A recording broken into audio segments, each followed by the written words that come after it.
우리가 지난주에는 세상을 이기는 믿음에 대해서 묵상했습니다. 오늘 5번째 시간이에요. 여러분, 믿음에 대해서 하나님이 기뻐하시는 믿음이 무엇인가에 대해서 우리가 한 주씩 한 주씩 묵상하고 있는데 중요합니다. 매주마다 복습해도 좋을 것 같은, 어쩌면 이 설교 시리즈 끝난 다음에 한 주 정도는 다 써머리 해가지고 한 주에 딱 끝내는 설교를 한번 하면 어떨까, 그런 생각 들 만큼 지난주는 세상을 이기는 믿음을 우리가 공부했어요. 묵상했어요. 하나님 우리에게 들려주셨어요. 여러분, 우리의 믿음이 세상을 감당해야 되는 거예요.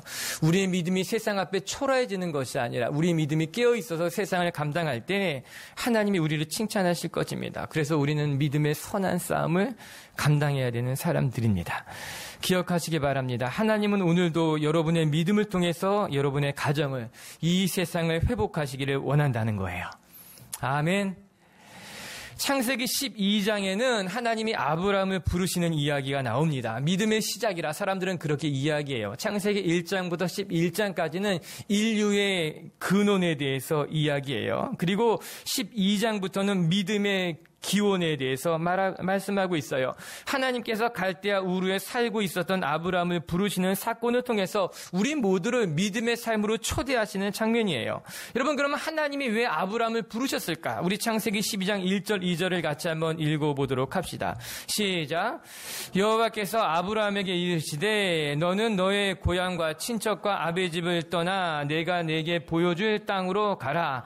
내가 너로 큰 민족을 이루고 내게 복을 주어 내 이름을 창대하게 하리니 너는 복이 될지라. 하나님이 아브라함을 갈대아 우르에서 부르신 이유는 너무나 분명했어요. 내가 너를 창대하게 하여 너를 복의 근원으로 만들기 위함이다. 여러분, 복의 근원이 무엇일까? 이건 마치 샘물과도 같은 거예요.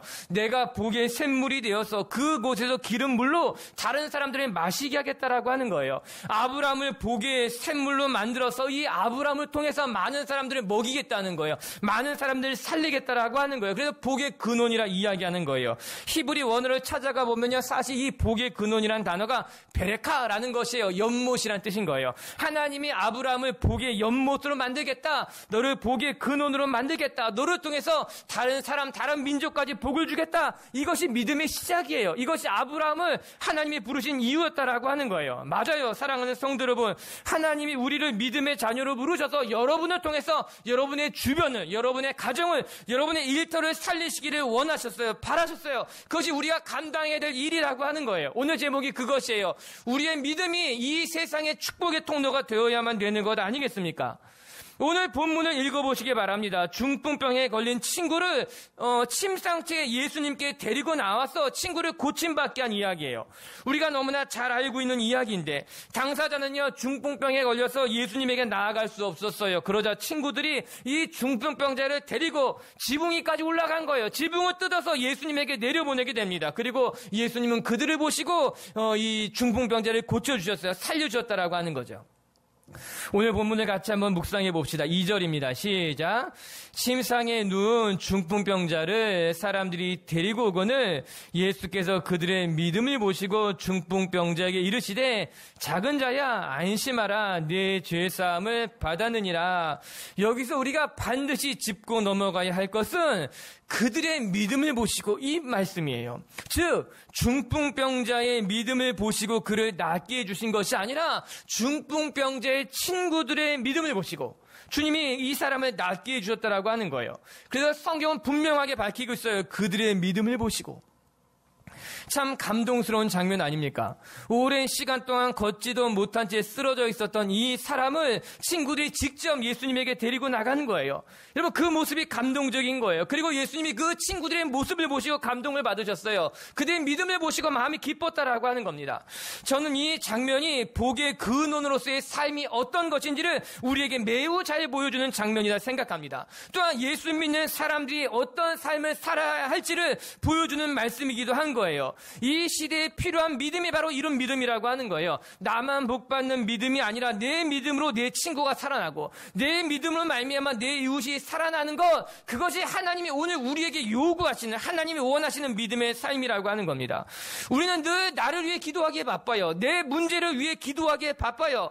그래서 믿음은 나를 위한 것일 때가 많아요. 나만을 위한 믿음일 때가 많다라고 하는 거예요. 그러나 하나님이 믿음을 선물해 주신 것, 하나님이 아브라함을 갈대아 우르에서 부르신 것은 아브라함만을 위한 것이 아니라, 아브라함 가정만을 위한 것이 아니라 아브라함을 통해서 롯을, 아브라함을 통해서 이 민족을 복받게 하기 위함이라고 하는 거예요. 나만을 위한 믿음이 아니라 우리를 위한 믿음으로 하나님 우리를 부르셨다라고 하는 거예요. 중풍병자 친구들의 믿음을 보시고 중풍병자를 고쳐주었다. 이것이라면 하나님이 오늘 우리에게 원하시는 것 아닙니까? 사랑하는 성도 여러분, 여러분의 믿음을 보시고 여러분의 가정이 살아나게 되길 주의 이름으로 축복합니다. 그럼 어떻게 하면 우리의 믿음이 이렇게 귀하게 쓰임받는 믿음이 될 수 있을까? 오늘 말씀은 그것을 우리에게 잘 이야기해주고 있어요. 기억하세요. 첫 번째, 우리가 우리의 믿음이 축복의 통로가 되길 원한다면 우리 자신이 먼저 믿음에 굳게 서 있어야 된다는 겁니다. 2절의 말씀을 제가 다시 한번 여러분에게 읽어드릴게요. 침상에 누운 중풍병자를 사람들이 데리고 오거늘 예수께서 그들의 믿음을 보시고, 이렇게 나옵니다. 그들의 믿음을 보시고 중풍병자를 고쳐주신 거예요. 여기에서 가장 중요한 것은 예수님이 그들을 보실 때 그들 안에 믿음이 이미 준비되어져 있었다라고 하는 거예요. 예수님에게 중풍병자를 데리고 나갈 때 그들 마음 가운데 믿음이 있었던 거예요. 그리고 주님은 그들 속에 있는 믿음을 보시고 이 중풍병자에게 은혜를 베풀어 주셨다. 이 본문은 굉장히 의미 있는 본문인 거예요. 우리에게 매우 귀한 것을 가르쳐주고 있어요. 여러분, 기적이 일어났어요. 그런데 그 기적을 경험한 사람이 믿음을 가진 사람이라기보다는 믿음을 가진 사람의 친구였다는 거죠. 물론 2절에 보면요, 그들의 믿음을 보시고 여기에서 그들 중에 중풍병자가 속해 있었을지도 몰라요. 그러나 오늘 본문에서 강조하고 있는 것은요, 중풍병자 당사자의 믿음이 아니라 그를 데리고 간 친구들의 믿음을 강조하고 있는 거예요. 그들 친구들의 믿음이 이 열심히 중풍병자를 살리고 회복시키셨다. 혈류병 걸린 여인도 예수님의 내가 옷자락만 만지면 나을 것 같다는 본인의 믿음이 있었어요. 그게 기적이 일어난 거예요. 실로암의 맹인도 본인의 믿음으로 말미암아 병 고침을 받았어요. 그것이 본인의 믿음이었어요. 이처럼 성경에 나오는 대부분의 기적은 본인의 믿음으로 말미암아 기적의 역사가 나타났어요. 그러나 오늘 본문은요, 본인의 믿음이 아니라 친구의 믿음이었다는 거예요. 주변 사람의 믿음이었다는 거죠. 본인은 아직 준비되지 않았어요. 본인은 아직 제대로 믿지 못했지만 그 본인의 친구 옆에 있는 사람의 믿음을 보시고 하나님이 그 사람을 살리기 시작했다는 거죠. 이와 매우 유사한 사건이 성경에 또 하나 등장하게 됩니다. 마태복음 15장에 나오는 수로보닉의 여인이었어요. 그녀의 딸이 악한 영에 시달려서 고통당하고 있었어요. 흔히 말하는 귀신 들린 여인이었어요. 이에 수로보닉의 여인이 예수님께서 가까이 오셨다는 소문을 듣고 예수님을 만나러 달려갑니다. 그런데 문제는 있었어요. 무엇인가? 이 여인이 이스라엘 사람이 아니라 이방 여인이었어요. 예수님이 그 여인에게 이야기합니다. 나는 이스라엘 집에 잃어버린 양을 위해서만 왔다. 하지만 이방 여인 이 수로보닉의 여자는 포기하지 않고 예수님에게 매달렸어요. 상 밑에 떨어진 부스러기라도 먹거늘 우리에게도 은혜를 좀 베풀어 주십시오, 이야기했습니다. 그때 예수님이 이 여인에게 이렇게 말씀하셨어요. 마태복음 15장은 이렇게 기록하고 있어요. 자막을 통해 읽어볼게요. 시작. 대답하여 이르시되 여자여 내 믿음이 크도다, 내 소원대로 되리라 하시니 그때부터 그의 딸이 나으니라. 여자여 내 믿음이 크도다. 이 수로보닉의 여인의 믿음을 칭찬합니다. 그리고 기적은 그 여인의 딸에게 일어나게 됐다라고 하는 거예요. 이 어머니의 믿음으로 말미암아 딸이 살아나게 된 건 아니겠습니까? 이 여인의 칭찬받을 만한 믿음은, 이 여인이 정말 큰 믿음을 가지고 있었던 것도 있겠지만 이 여인의 믿음이, 이 여인의 기도가 나를 위한 기도가 아니라 자기의 자녀를 위한 기도였고 자녀를 위한 믿음이었다라고 하는 거예요. 오늘 우리가 누군가에게 좋은 영향력을 끼치기를 원한다면 우리가 먼저 믿음의 굳건히 서야 되는 거예요.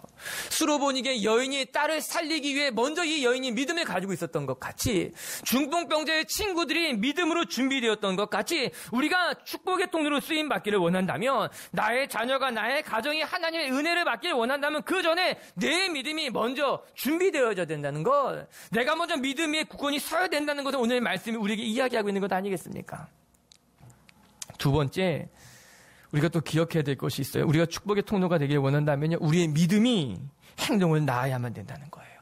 오늘도 지금 이 순간도 우리의 믿음이 믿음으로 멈춰서 있는 것이 아니라 우리의 믿음이 거룩한 행동으로 연결되어야 되는 거예요. 거룩한 행동을 만들어내야 된다라고 하는 거예요. 오늘 본문에는 자세히 나오지 않았지만 이 동일한 사건이 누가복음에는 매우 소상하게 기록해 놓고 있어요. 우리 누가복음 5장 17절과 18절의 말씀을 같이 한번 읽어볼게요. 시작. 하루는 가르칠 때에 갈릴리의 각 마을과 유대와 예루살렘에서 온 바리새인과 율법교사들이 앉았는데 병을 고치는 주의 능력이 예수와 함께하더라. 한 중풍병자를 사람들이 침상에 메고 와서 예수 앞에 들여놓고자 하였으나 예수의 소문을 듣고 중풍병자 친구들이 그를 침상채 통째로 메고 와서 예수님에게 데리고 갔다라고 하는 거예요. 머릿속으로 그림을 그려보면요, 이 상황이 꽤 쉽지는 않았을 상황인 것이 분명합니다. 중풍병이라고 하는 것은요, 거동이 불편한 병인 거예요. 이 사람은 스스로 걸을 수도 없었고 그냥 누워 있을 수밖에 없었던 사람이었던 거죠. 아마도 중풍병에 걸린 지 꽤 오래된 시간이 흘렀기 때문에, 상태가 중했기 때문에 부축해서는 데리고 갈 수 없었던 거예요. 어쩔 수 없이 그들은 이 친구를, 이 중풍병에 걸린 사람들을 침상에 눕힌 채 거기에 매어서 침상을 들고 예수님에게 나아갈 수밖에 없었다는 거예요. 저는 이 친구들의 모습이 매우 대단해요. 그들의 믿음이 너무 대단하지만 그들의 열정은 더 대단해 보이는 거예요. 내가 친구를 고치겠다고 하는 그 마음, 내가 이 친구를 살리겠다는 그 간절한 마음이 너무나 강했기 때문에 어떻게 해서라도 예수님을 만나게 해주고 싶었던 거예요. 예수님을 데리고 올 엄두는 나지 않았어요. 예수님을 모시고 올 만한 처지는 아니었던 거예요. 어떻게 하면 좋을까? 친구를 침상에 누인 채 침상을 들고 예수님에게 나아갔어요. 여러분, 이 기적은요, 이들의 믿음으로 말미암았지만 이 기적은요, 이들의 행동이 없었다면은 가능할 수 없었을 것입니다. 중풍병에 걸린 이 친구를 옮긴 믿음만 있었던 것이 아니라 그 믿음 위에 열정이 있었고 간절함이 있었고 그 간절함은 그들을 행동으로 이어가겠다라고 하는 거예요. 구슬이 서말이라도 꿰어야 보배라는 말이 있잖아요. 아무리 내가 구슬을 많이 가지고 있어도 꿰어야 된다라고 하는 거예요. 그래야 가치가 있는 거예요.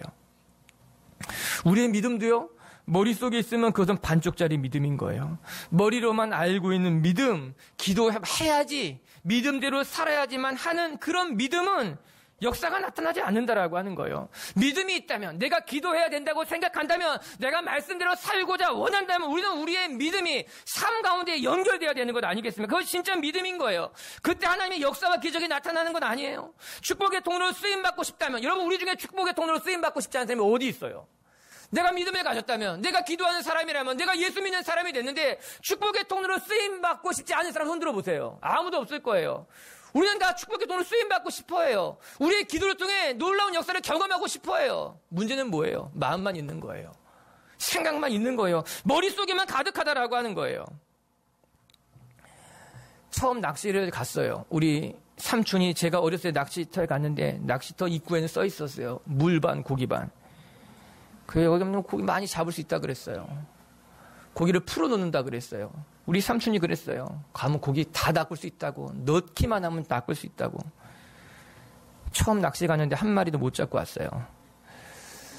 그 연못에 고기가 많으면 못합니까? 그건 그냥 고기가 많은 것 뿐이에요. 내 고기는 한 마리도 없었어요. 우리의 삶의 기적은 나의 기적이 돼야 되는 거예요. 내가 원하는 기적이 아니라, 다른 사람들에게 일어나는 기적이 아니라 우리의 기적, 나의 기적이 되어야 된다고 하는 거예요. 그러기 위해서 우리는 오늘도 우리의 믿음으로 행동을 낳아야 되는 거죠. 야고보서 2장 26절에 영혼이 없는 몸은 죽은 것 같이 행함이 없는 믿음은 죽은 것이니라. 사랑하는 빛의 교회 성도 여러분, 우리의 믿음이 행함이 없는 죽은 믿음이 아니라 여러분의 믿음이, 머릿속에는 그 믿음이, 여러분 가슴속에는 그 믿음이 오늘도 손끝으로 여러분 삶 밖으로 나와서 여러분의 믿음을 통해 행동으로 말미암아 하나님의 역사를 경험하는 분들이 되길 주님의 이름으로 축복합니다.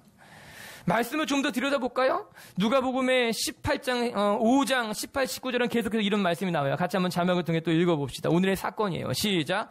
한 중풍병자를 사람들이 침상에 메고 와서 예수 앞에 들여놓고자 하였으나 무리 때문에 메고 들어갈 길을 얻지 못하는지라 지붕에 올라가 기와를 벗기고 병자를 침상째 무리 가운데 앞에 달아내리니 중풍병자의 침상을 메고 예수님에게 나아왔지만 사람이 너무 많았기 때문에 가까이 다가갈 수 없었다는 거예요. 이에 이 중풍병자의 친구들은 침상을 들고 지붕 위까지 올라가서 기와를 뜯었다고 말합니다. 그리고 나서 지붕 위에 구멍을 내고 예수님이 계신 그 한가운데로 자기의 친구를 내리기 시작했어요. 마태는 이 사건을 이렇게 자세하게 기술하지 않았지만 누가는 본 그대로 이 사건을 소상하게 아주 자세하게 전해주고 있습니다. 누가의 눈에는 아주 중요한 사건이 보인 거예요. 아주 중요한 것이 보인 거예요. 그건 무엇인가? 이들이 지붕을 뜯었다는 거죠. 친구들은 어떻게 해서든지 중풍병으로 고생하고 있는 이 중풍병 걸린 환자를 예수님에게 데려가야겠다. 이에 문제를 만나고 장애물이 있어도 조금도 아랑곳하지 아니하며 자기의 갈 길로 달려갔어요. 그들은 심지어 지붕 위로 올라갈 생각을 했고 천정을 뜯었으며 생각에 머물지 않고 그 위에서 자기의 친구를 예수님 앞으로 내려놓기 시작한 건 아니겠습니까? 저는 말씀을 보면서 그 집 안에서도 매우 놀라운 일이 일어나고 있었지만 그 집 밖에서도 굉장한 기적이 일어나고 있었구나 그런 생각했어요. 집 안에서 예수님이 말씀을 가르치고 하나님 천국 복음을 전하는 것도 굉장히 위대한 일이 일어나고 있었지만 그 집 밖에서 이 중풍병자를 살리기 위한 친구들의 눈물 나는 이 분투도 아주 위대한 사건이었던 거죠. 그 집 안에서만 기적이 일어나고 있었던 것 같잖아요. 집 밖에서도 기적이 준비되고 있었던 거예요. 친구들의 눈물 나는 사투가 일어나고 있었던 거죠. 우리는 믿음을 가지고 기도하다가도요, 어려운 일을 만나면요, 기도를 포기할 때가 많잖아요. 내가 열심히 기도하다가도 날심할 때가 적지 않잖아요. 돌아설 때가 있다라고 하는 거죠. 할 만큼 했다. 더 이상은 안 될 것만 같다. 오늘 본문을 보시길 바랍니다. 여러분 생각해보면요, 아마도 많은 사람들이 친구들을 말렸을지 몰라요. 이제 그만하면 됐어. 너희들의 마음을 잘 알고 있어. 이제 이만큼만 하면 됐어. 너희들은 할 만큼 다 한 거야. 그렇게까지 하지 않아도 돼. 어쩌면 중풍병 걸렸던 친구도 그렇게 말할 수도 있을지 모릅니다. 말을 더듬어 가면서 괜찮아. 여기까지만 해줘도 고마워. 나는 안 될 것 같아. 그냥 집으로 돌아가자. 그렇게 중풍병 걸린 친구도 스스로 포기했을지도 몰라요. 그러나 이 친구들은 결코 포기하지 않았더라고요. 평생 한 번 있을까 말까라는 이 기회를 놓치고 싶지 않았던 거죠. 마음이 있었던 믿음들을 행하고 싶었던 거예요. 장애물을 만나도 뛰어넘고 싶고 지붕 위로 올라가서라도 내 마음 안에는 믿음대로 한번 행해보고 싶었던 거예요. 사랑하는 미치교회 성도 여러분, 평생 우리가 언제 한번 내 믿음대로 행해보고 싶을 때가 있다는 거예요. 내 눈엔 보이지 않지만, 내 눈에는 감당할 수 없을 것 같지만 내 마음의 믿음대로 해보고 싶을 때가 있는 거예요. 도전해보고 싶을 때가 있는 거예요. 내 마음의 믿음대로 기도해보고 싶을 때가 있는 거예요. 다른 사람들 모두 다 안 된다고 말하지만 내 안에 믿음대로, 목사님 내가 한번 해보고 싶습니다. 불가능한 것 같지만 내 안에 믿음대로 해보고 싶습니다. 오늘 이 친구들이 그랬던 것 같아요. 내 마음에 믿음이 있었던 거죠. 예수님에게 데리고 가면 무엇인가 역사가 나타날 것만 같은 그런 마음이 들었던 거예요. 믿음이 들었던 거예요. 그런 믿음대로 해보고 싶었던 거예요. 사랑하는 미치교회 성도 여러분, 여러분 마음 가운데 믿음대로 해보고 싶을 때가 든다면 믿음대로 밀고 나가시는 분이 되길 주님의 이름으로 축복합니다. 굳이 여러 가지 상황을 따져볼 이유는 없어요. 여러 가지 경우의 수를 생각할 이유도 없어요. 왜? 믿음은 그런 거예요. 믿음은 그런 거예요. 주님이 우리에게 주신 믿음은 그런 거예요. 내 마음에 하나님이 주신 마음이 있다면, 믿음이 있다면 믿음대로 나아가는 것. 여러분, 우리가 믿음의 길을 걸어가다 보면요, 문제를 만나기도 하고요, 때로는 포기하고 싶은 생각이 들 때도 있어요. 그러나 참된 믿음은 장애물을 뛰어넘는 것일 거예요. 할 수 없을 것만 같은 상황 속에서도 하나님이 내 안에 믿음을 주신다면 그 믿음을 가지고 전진하는 건, 장애물을 만났다고 해서 멈춰서는 것은 믿음이 아닐 겁니다. 어려운 일을 만났다고 해서 쉽게 낙심해버린다면 우리는 그것을 믿음이라고 말할 수는 없을 것입니다. 히브리서 말씀을 보면 믿음은 바라는 것들의 실상이고 보이지 않는 것들의 증거라고 이야기합니다. 우리 믿음의 선배들도 그 믿음으로 말미암아 증거를 얻었다고 이야기하고 있지 않습니까? 우리의 믿음이 축복의 통로로 쓰임받기를 원한다면 우리는 믿음대로 살아가야 될 거예요. 하나님이 우리에게 보여주시는 대로, 성경에 쓰여진 대로, 내게 말씀하시는 대로, 내 마음에 감동을 주는 대로 주저하지 아니하고 멈춰서지 아니하고 말씀 따라 살아가는 것, 믿음이 역사를 만들어내는 것, 그것이 하나님이 오늘 저와 여러분에게 원하시는 축복의 믿음 아니겠어요? 오늘 우리 빛지교회 성도들에게 이 믿음이 있게 되길 주님의 이름을 축복합니다. 제자리에 멈춰서 있는 믿음이 아니라 내 마음에 동하는 대로 움직일 수 있는 믿음, 그것이 오늘 주님이 우리에게 원하시는 복된 삶이라고 하는 것입니다. 한 가지만 더 묵상합시다. 세 번째, 우리의 믿음이 축복의 통로가 되기를 원한다면 기억하십시오. 우리 안에 사랑이 있어야만 됩니다. 하나님의 축복을 흘려보낼 사람들을 사랑하지 않고서는 우리는 결코 축복의 통로가 될 수 없어요. 내 믿음을 누군가한테 흘려보내길 원한다면 그 사람을 사랑하지 않고서는 하나님의 역사는 나타나지 않아요. 오늘 본문으로 다시 돌아가 보십시다. 우리 마태복음 3절 4절 우리 성경책을 보고 같이 읽어봅시다. 시작. 어떤 서기관들이 속으로 이르되 이 사람이 신성을 모독하도다. 예수께서 그 생각을 아시고 이르시되 너희가 어찌하여 마음에 악한 생각을 하느냐. 중풍병자의 병을 고쳐주시노. 죄사함을 선포하자. 그곳에 있었던 서기관들, 누가복음에 되면 바리새인들과 율법학자들이라고 나오죠. 그들이 마음속으로 생각하기 시작했어요. 그러자 예수님이 그들의 생각을 아시고 서기관들을, 그곳에 있는 종교 지도자들을 호되게 꾸짖고 계신 장면입니다. 오늘 이 말씀을 보면서 참 안타까운 장면이라고 생각해요. 병자가 나았는데 왜 서기관들은 기뻐하지 않는 것일까요? 오랜 시간 동안 투병했던 이 사람이 깨끗이 사함을 받았음에도 불구하고 왜 종교자들의 마음은 불편한 것일까? 왜 그들은 함께 기뻐하지 못하는 것일까? 여기서 우리는 너무나 대조적인 두 개의 장면을 만나게 되는 거예요. 중풍병자를 침상째에 들고 온 친구들의 모습과 중풍병이 깨끗이 나았음에도 불구하고 그 자리에서 불편해하던 서기관들의 모습이 너무나 대조적이지 않습니까? 무엇이 다른 것일까? 중풍병자를 바라보는 시각이 완전히 다른 것은요, 중풍병자에 대한 마음이 달랐던 거예요. 중풍병자의 친구들은요, 어떻게 해서라도 이 사람을 낫게 하고자 하는 간절함이 있었던 거예요. 그 마음이 그 안에 있었던 거예요. 오랜 중병으로 말미암아 그렇게 힘들게 살았던 그 중풍병자를 고쳐주고자 하는 마음이 간절했어요. 그러나 서기관들은 이 중풍병자를 그냥 여러 환자 중에 한 명에 불과하게 생각했던 거죠. 그냥 나와 상관이 없는 몸이 아픈 누구예요. 나와 관련이 없었던 그 한 사람 정도로 생각했다라고 하는 거죠. 그들에게는 기적이 나타날 수 없었습니다. 여러분 기억하세요. 목사님, 전 믿음이 있습니다. 그런데 왜 기적이 안 나타날까요? 전 너무나 많이 기도했습니다. 그런데 왜 기적이 안 나타날까요? 이유는 너무 간단합니다. 믿음만으로는 부족합니다. 우리의 신앙은 믿음만으로는 부족합니다. 바울이 무엇이라고 이야기합니까? 고린도전서 13장 2절에 내가 예언하는 능력이 있어 모든 비밀과 모든 지식을 알고 또 산을 옮길 만한 모든 믿음을 가지고 있을지라도 사랑이 없으면 내게 아무것도 아닙니다. 여러분, 우리에게 대단한 믿음이 있다 할지라도, 산을 옮길 만한 믿음이 있고 다른 모든 사람의 비밀을 알 수 있는 영적인 능력을 가지고 있다 할지라도 우리 가운데 사랑이 없다면 그것은 부족합니다. 우리 가운데 사랑이 없다면 하나님은 기적을 베푸시기를 기뻐하시지 않는다라고 하는 거예요. 우리가 대단한 믿음을 가지고 있다 할지라도 여러분, 우리의 믿음이 축복의 통로로 사용되길 원한다면 우리는 반드시 기억해야 되는 거예요. 믿음만으로는 부족하고 우리의 믿음에 사랑이 담겨져야 된다라고 하는 것. 언제 기적이 일어날까? 그것은 우리의 믿음과 사랑이 마주칠 때 일어나는 거예요.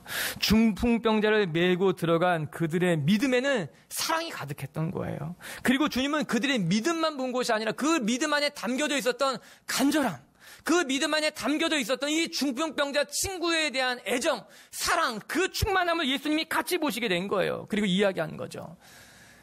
그들의 믿음이 너를 살렸다. 그들 믿음 안에 있는 너에 대한 그 사랑이, 그 사랑의 행동이, 열정이 너를 살렸다라고 이야기하고 있는 것 아니겠습니까? 재미있는 상상을 한번 해봤어요. 이 중풍병자가 낫지 못했어요. 중풍병자가 낫지 못했어요. 어땠을까?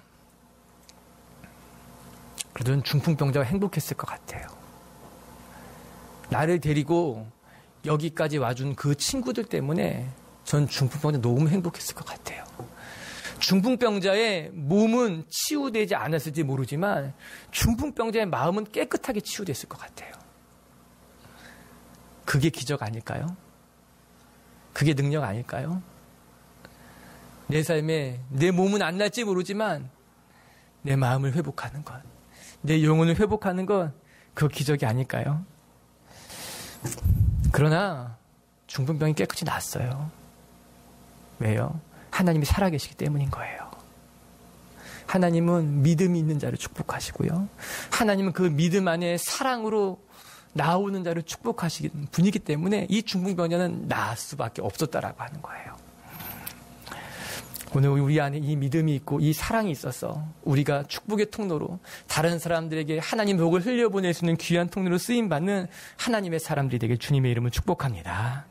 말씀을 정리하십시다. 여러분, 우리의 믿음은 나만을 위한 믿음이 아니라 우리는 축복의 근원으로서 다른 사람들을 살리고 다른 사람들을 위로하고 다른 사람을 회복시키는 그런 믿음이 되어야 될 줄로 믿습니다. 우리의 믿음은 나만을 위한 믿음으로 하나님이 부르신 것이 아니라 우리를 위한 믿음으로 하나님 우리를 부르셨다라고 하는 거예요.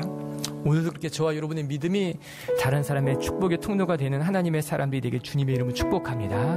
기억합시다. 첫 번째, 우리의 믿음이 축복의 통로가 되길 원한다면 우리가 먼저 믿음 위에 견고히 서야 된다는 거예요. 중풍병자의 친구들이 먼저 믿음 위에 섰던 것 같이, 수로보니게 여인이 먼저 믿음 위에 선 것 같이 저와 여러분이 먼저 믿음 위에 굳건히 서 있는다면 하나님은 언젠가 우리의 믿음을 통해 하나님의 역사를 나타낼 줄로 믿습니다.